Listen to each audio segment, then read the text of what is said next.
From the studios who act like divorced parents arguing over where their kid spends Christmas comes an MCU catch-up movie that's all about the Tony Stark-shaped hole in the universe. Are we sure Disney even wants to make a Spider-Man movie? You're not Iron Man. You're never gonna be Iron Man. Spider-Man: Far From Home. Marvel fans everywhere, prepare to get a feature-length dopamine rush off that sweet intra-franchise consistency, featuring tons of Iron Man, loads of Endgame. They called it the blip. Juicy kernels of Phase 4. I thought Kree having sleeper cells was top secret information. Nick. And, I feel like I'm forgetting something. Oh yeah, Spider-Man goes on vacation. Please no. Oh, concept seems a little Disney Plus to me. Wake me up when he gets to Space Wakanda. In between setting up the next episode of MCU, hop aboard the kind of teen Euro road trip sex romp not seen since Euro Trip, Road Trip, or Sex Drive. Don't. Where he'll be joined by his very own Stifler. What about our plan? American bachelors in Europe. Two teachers plugged from a 90s sitcom. They join forces like the Power Rangers. You're thinking of Voltron. Who? Voltron. You're thinking of Voltron. And Mary Jane, the YA reboot of Debbie Downer. I'm glad we're doing this. You know they used to execute people on this bridge? So Paris tomorrow. Go to the Eiffel Tower. Yeah, I read it was secretly built as a mind control antenna to create an army of the insane. You want to watch a movie? Only if it's depressing. She seems nice. I just hope she doesn't end up like his other girlfriends. My wife and I split up. Whatever's going on with you, I hope you figure it out. Oh, God. No, that's Watch wrong. Spider-Man gain a powerful new ally from the multiverse known as Mysterio. Mysterio? You think we don't know the guy in the Sinister Six is gonna be the villain? Like they're gonna spend the whole movie fighting a wave.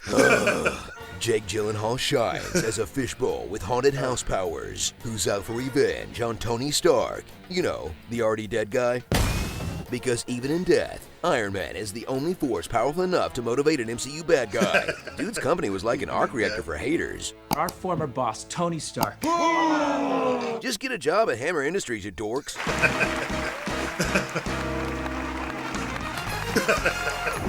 Thrill as Mysterio plays on Spider-Man's only weakness, getting hit in the face with a train. Just kidding, he's fine. Don't be ridiculous. No, he'll strike at the one thing Peter lacks most of all, an adult male who isn't perving out on his aunt. Hey, May. How you doing? What are you wearing? Something skimpy, I hope. How's your aunt? You look lovely. New dress? Yes, it is. Sticky rice pudding. Well, we didn't order that. It's on the house. Watch Mysterio play on his trust to steal Edith, a global drone assassination program that Tony left to a teenager, which, fine, that's kind of his thing. Activating instant kill. No. But this murder machine is hidden inside a pair of sunglasses. That's the world's most commonly lost item. She might as well give him a pen full of Ebola. Oh my God, thank you so much. They were just on the floor? So get ready for the third Spider-Man 2, which perfectly sets up a second Spider-Man 3. Thought that was over. That audiences won't see until Feige's schedule clears up in 2024.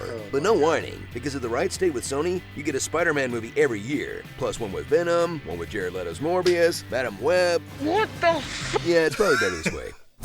Starring... Let me see that Tom. That Tom. Gyllenhaal, and let God sort him out. Zendaya. La la la la la. Trick Fury. 90-Day Tomei Fiancé. Uh-oh. Nobody tell Aunt May about Happy and Black Widow. Flash. Aww. Make him Hobgoblin, you cowards. Only begun. This drone war has. And every non-MCU filmmaker. You can be the smartest guy in the room, the most qualified, and no one cares. Unless you're flying around with a cape or shooting lasers from your hands. No one will even listen. The boy who was friends with Iron Man. Yeah, that's a good name for it. You know who low-key has the darkest backstory in the MCU? Flash Thompson. Could Mother not make it? Your son almost died like twice, you monster.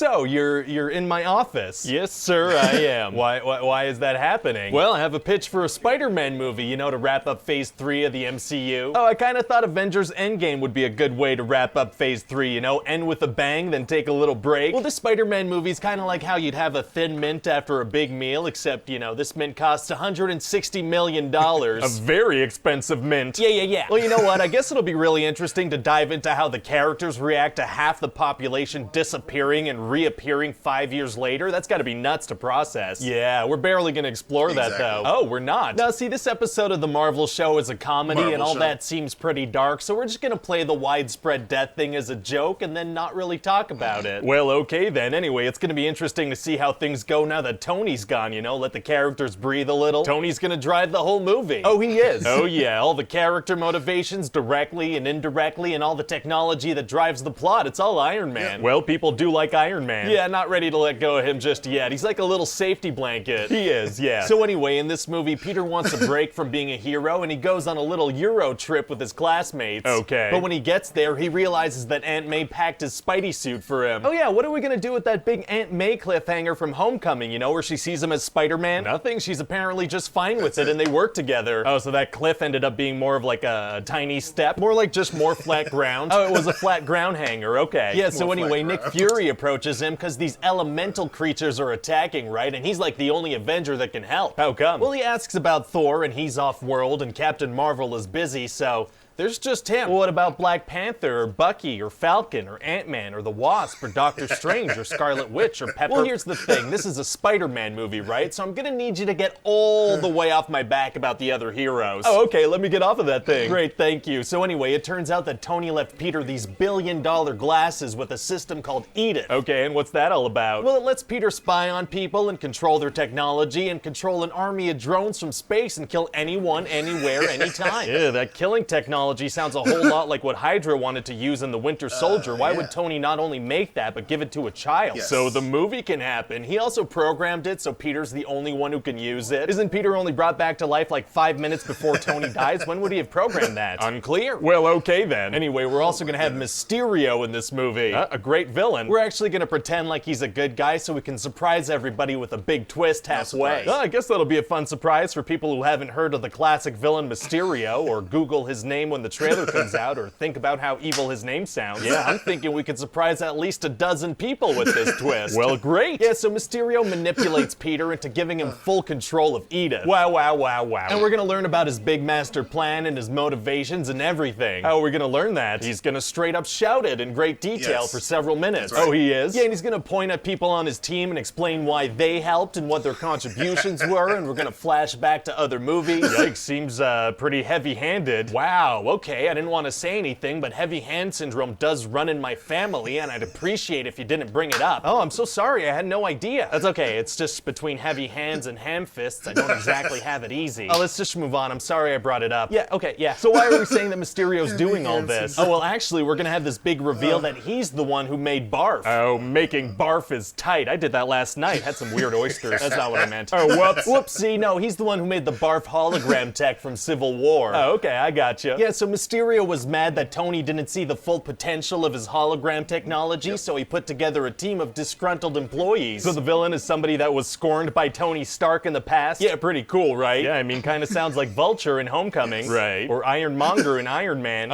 Or Whiplash in Iron Man 2. Yes. Or Aldrich Killian in Iron Man 3. Okay, maybe it's not original, but it's a good formula. Yeah, that's true. So what's Mysterio's plan? Well, he wants to save the world from a fake Avengers-level threat so he can be like the next Iron Man. Why? Because then people will listen to him. What happens if there's an actual Avengers-level threat? I don't know. And if there is an actual Avengers-level threat, aren't there a bunch of other superheroes out there? Oh my God, that's so weird. Whoa, what's going on? I don't know, it kind of feels like you're back on my back about the other Avengers. Oh, I am, aren't I? Let me get off of that thing. So anyway, Mysterio wants to stage this big attack on London, and Peter has to stop him. Uh-oh. So then Spider-Man's gonna have to fight an army of drones. Oh, a third-act CGI disposable army, huh? I like the sound of that. Yeah, I thought that might be an appropriate thing to put in a Marvel movie. Extremely appropriate, but how is he able to dodge all those bullets? There's gotta be thousands of them firing every second. By, you know, being Spider-Man. Oh, I guess that's a good explanation. Yeah, and then he's gonna have this showdown with Mysterio and all his illusions, but his Spidey sense is gone. Oh yeah, Spidey sense. We haven't really established that other than that arm hair raise in Infinity War. That doesn't seem like such a big deal. Yeah, well, it's gone now. Okay, I guess that's something. It is something. Well, so I guess it's gonna be hard to beat Mysterio without his Spidey sense, huh? Actually, it's gonna be super easy. Barely an inconvenience. Oh, really? How's he gonna do it? By using his Spidey sense. How does he get it back? By getting it back. What do you mean? He couldn't do it, but then he does it by doing it. I guess that works. Yeah, so then he gets the Edith glasses back from Mysterio. Wouldn't Mysterio also need to pass over the controls like Peter did? Apparently not. Right. And so yeah, Peter saves the day. Very cool. But then in the mid-credits scene, it turns out that Mysterio framed Peter for the whole attack and revealed his identity. Oh my god. Yeah, and I figure we could get J.K. Simmons to come back and announce it as J. Jonah Jameson. Oh my god. Yeah, and it turns out Nick Fury was a Skrull the whole movie. That's insane. Pretty crazy, right? Do you think it's a bad sign that the most memorable parts of this movie are gonna be the mid and post-credit scene? That's probably fine. Okay, just checking. So what do you think overall? I mean, it's okay. Oh, is something wrong? No, it's just that, you know, Endgame is gonna be such a record-breaking movie that it's hard to get pumped about this one, you know? You don't think it's gonna break any records? I mean, no, not after Endgame. I just really like breaking records. Well, maybe we could release it on a Tuesday. Would that make you feel better? Why would that make me feel better? I just like breaking records. There we have it, Far From Home. We are done. Well, almost. I got one more of these I gotta do, like the Spider-Man leaving the MCU pitch meeting, but we've pretty much finished all the actual full pitch meetings for the MCU so far. Obviously, we got Black Widow coming up, Eternals, like we got Shang-Chi, we got a bunch of ones. So we did WandaVision. We got a bunch of movies that are still coming in shows, and I'm sure he's gonna do more of those as well, but this was pretty hilarious as far as the pitch meeting and the Honest trailer. I'm gonna have to give this one to Honest trailer, so I'm not sure. Like, I like both, but like Spider-Man Far From Home, it was, you know, kind of not a bummer or a letdown, but coming out after Endgame, it's like a little too soon. Maybe wait a little bit longer or give Endgame a little bit more time to breathe. That's kind of how I saw it. Mysterio's great. Jake Gyllenhaal's Mysterio's great, even though the whole bar scene of him talking, going through each person that helped is pretty ridiculous and very campy, but he was, for me, the best part of the movie. And I'm interested to see how they incorporate him in the third movie, because, you know, you see the guy take the thumb drive that supposedly still had all the footage or files associated with the Mysterio CGI character that they were using. So I'm interested to see if they kind of use that to continue, you know, his legacy or keep him in the picture long term. Who knows? Maybe they'll somehow continue to weaponize him with the Edith stuff or something different. There's a way that they can kind of keep that going. I'm also wondering if they'll go more of the comics route, seeing how Doctor Strange is in No Way Home, or supposed to be. If they're gonna go more of the comics route and kind of weed into that story a little bit. I don't want to give too much. Look it up if you want to. I won't go into spoilers here because it may be what they do in the movie, but I'm sure they're going to spin it a little bit so that, you know, it still surprises us. And I'm all for it. I'm all for it. I mean, WandaVision was great, save for a couple of trolling scenes and characters in there, but they did a really good job keeping you engaged. And I think they can continue that in their movies, especially with Spider-Man. Also with Doctor Strange, the Multiverse of Madness. If you're going to continue doing things with these sorcerers and witches in the multiverse, I think that's going to be amazing. So we'll see where it goes. I do hope that there is truth to the rumors that Tobey Maguire Spider-Man and Andrew Garfield Spider-Man and Electro from Amazing Spider-Man 2 and Dr. Octopus from Spider-Man 2, if they're going to actually really be in the movie for No Way Home, I think that would be amazing if they can pull that off. Seeing how they may be playing with some multiverse stuff with Doctor Strange in there, who knows? That's a possibility. So I'm excited for what could be coming in this movie, seeing how it should be still coming out this year, December. I think that's going to be awesome. It's a lot of MCU movies that we've got coming out this year, really, if you think about it, and just properties and projects and all that. So it's definitely an MCU year for sure, seeing how a lot of things were taken from us last year, so it makes sense. But overall, Far From Home is not my favorite Spider-Man film. I like Homecoming a lot more if I have to compare the MCU films, but I'm really looking forward to 3. I just hope it's not too bloated with a lot of stuff going on. So, you know, that's just kind of my take on it. What's your take on Spider-Man Far From Home? Did you enjoy it? What were some of your favorite parts? What do you not like about it? And then talk to me about the pitch meeting and the Honest trailer. Which was your favorite? Why? Let's chat in the comments a little bit. If you want to continue to keep laughing and smiling, check out some of our most popular videos on the channel. You can also check out our WandaVision pitch meeting reaction right over here. If you've seen all that, as always, I'll see you guys in the comments for this one.